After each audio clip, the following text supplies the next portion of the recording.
Hi, my name is Brett Yo. Um, I had this podcast channel active back in 2020, 2021, 2022.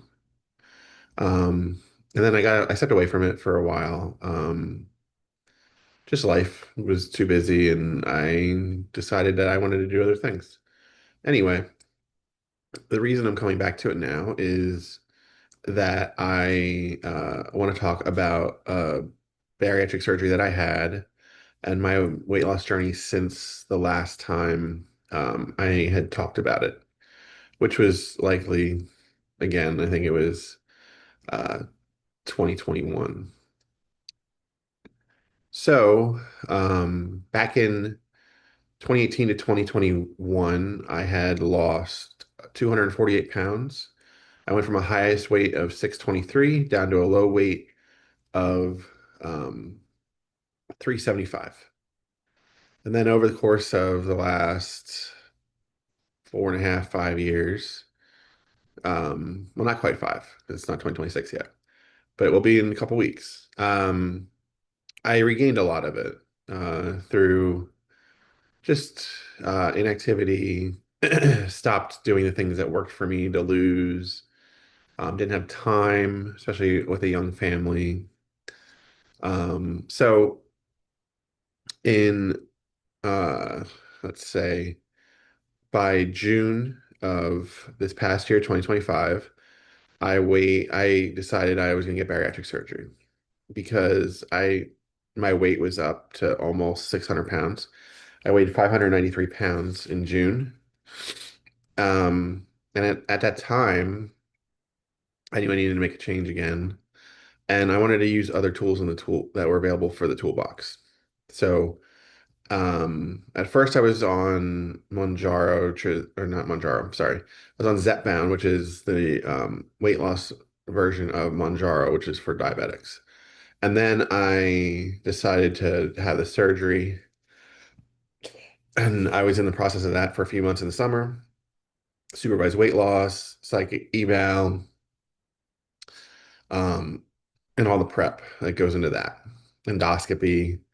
Um, and then I decide, so for my surgery, I chose to do the SADI-S, which is a version of the duodenal switch. It's called the SADI-S stands for single anastomosis duodenal bypass with sleeve gastrectomy. SADI is much easier to say.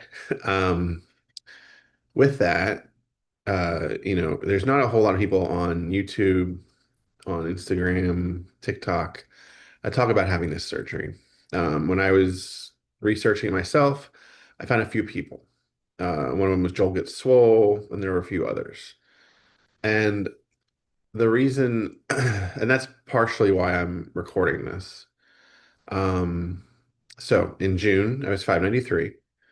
Um, Day of surgery, I weighed 555. Right before surgery, I had to do a 1 week liquid diet, mostly liquid diet. I could have like some like if I wanted chicken or like salmon, I was able to have that. So I had that. I had like two meals that were not just liquid. And then like the last 2 days, I didn't have anything but liquid. Um, and then I had surgery on October 8th. Everything seemed to go well. I went home the next day, October 9th, and then within a few days, I had a provoked deep vein thrombosis, which is a blood clot, DVT. And I had previously had one of these in 2016. Pretty scary. Got dizzy, couldn't really stay standing for stuff, like simple things like walking around the house. It was just too much. So I went back to the hospital. I was in the hospital for about 5 days. Um, got back on, I was on like heparin and then and then went home on Xarelto, which was something I was taking before that anyway. And then, so I got released from the hospital October 17th. I went back like October 12th, I believe, maybe 13th. the the time in the hospital was scary because I didn't know what was going to happen for the first day or so. After about day and a half, I went from ER for the first night for a bit, and then I got moved to the ICU, and then I was in the ICU for about a day. I was in the ICU for 2 nights, the first night and then the second night, and then the next morning, I was moved to a regular room because everything progressed better, and my labs were showing that I was healing, and they didn't need to take any drastic measures beyond the blood thinning medications. Um, so while that was scary, I was able to then progress. While all this was happening, I lost weight. I came home on the 17th. On the 20th, I weighed myself because I was going to a follow-up appointment for the bariatric surgery. And at home, which is the scale, I use the scale I have at home, but either way, I lost about 30 pounds in the first 12 days, which was incredible, right? Um, and then um, I was like right on pace with whatever I should have been at. So the next thing was like getting back into like I needed to walk around, you know, start to do some of the lifestyle changes. Obviously can't eat because I was on at that point after that follow-up, I was on the puree stage. And puree is baby food consistency, but not baby food because baby food has no taste.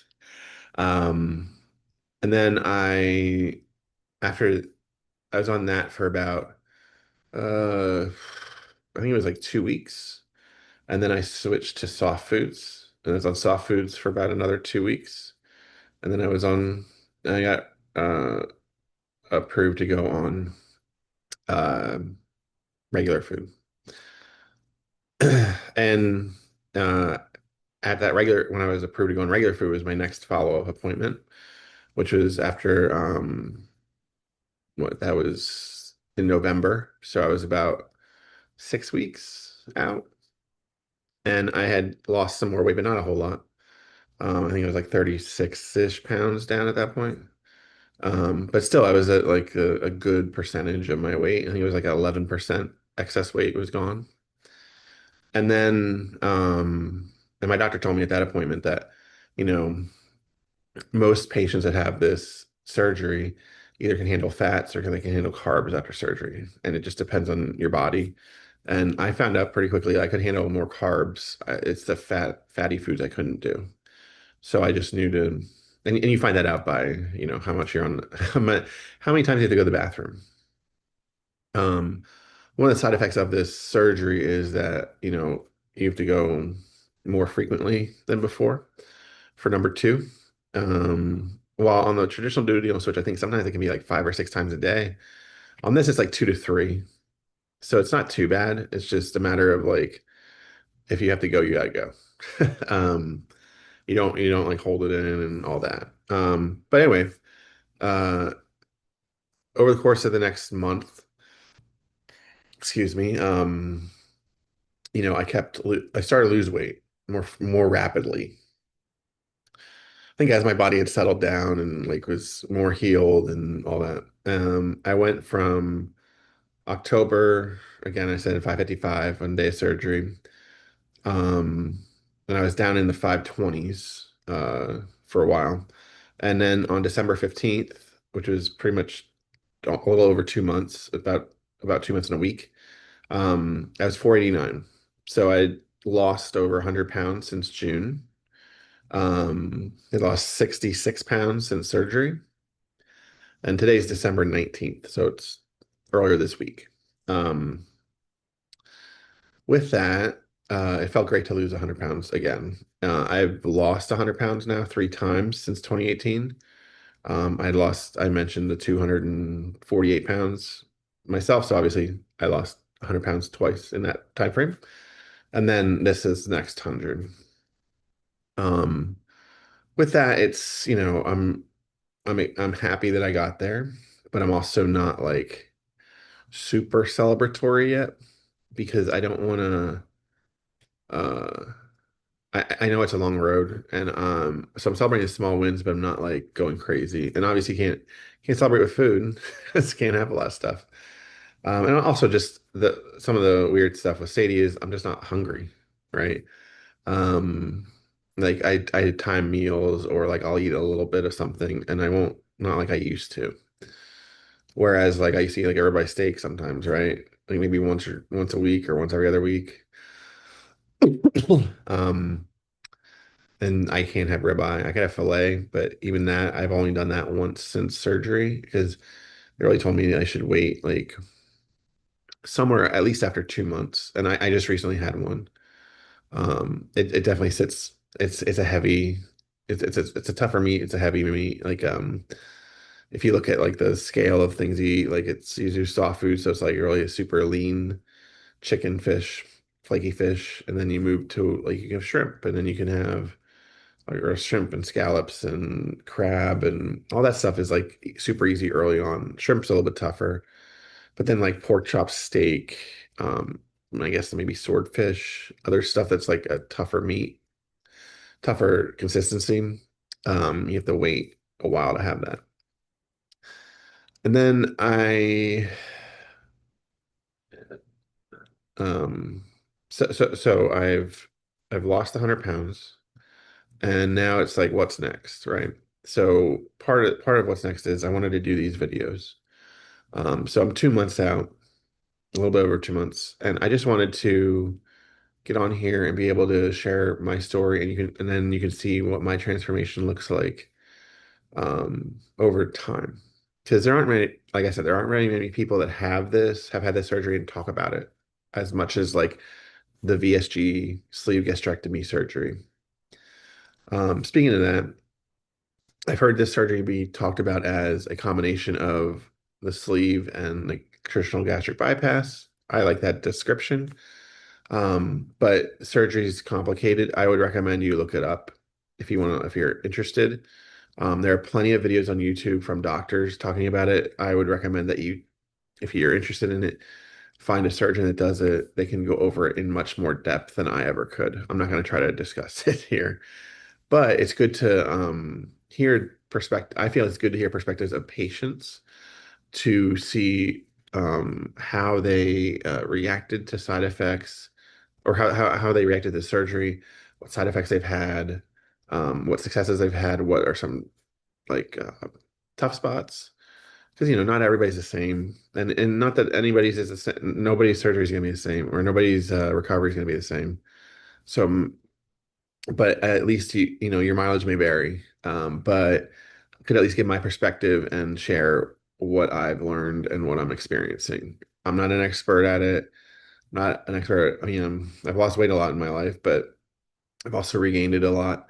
So I'm just trying to trust the process, which is a phrase I hate from the Philadelphia 76ers as a fan of them, but stay the course and see the success. This surgery has about an 18 to 24 month time horizon for weight loss. I've read and heard that maybe he'll lose it in the first 9 months, lose a lot of it. So, um, I mean, I'm only 2 months in. I've lost 66 pounds, so I'm hopeful that like in the next 2 months, maybe I lose another 40, right? And then another 2 months later, maybe lose another 40. Like I'm not trying to, I'm not expecting it to be that 66 every 2 months, because eventually it's not going to be that because of percentages of your weight. But if I can just lose a little bit each month, and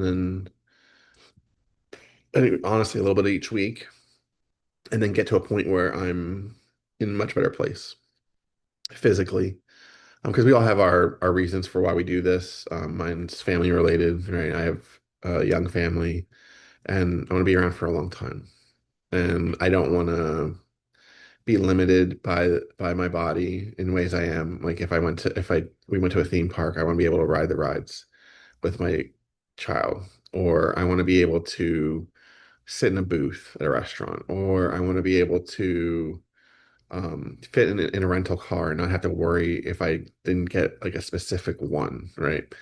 So a lot of times that stuff is also more expensive. If you need like an SUV or a truck or like say a Chevy Suburban, They're more expensive than like a Chevy Malibu. So with all that said, I'm gonna update this. I'm gonna try to update it monthly if I can. Might be every other month. Might be less than that. It just depends on how I'm feeling. I'd ask you if you want. You can follow me on Instagram. My handle is at becoming Brett. TikTok is you can find me under the handle of Yo Docta, YOHDOCTAH. Um, and again, thanks for watching. And I look forward to sharing more of my story as I go on. Thanks.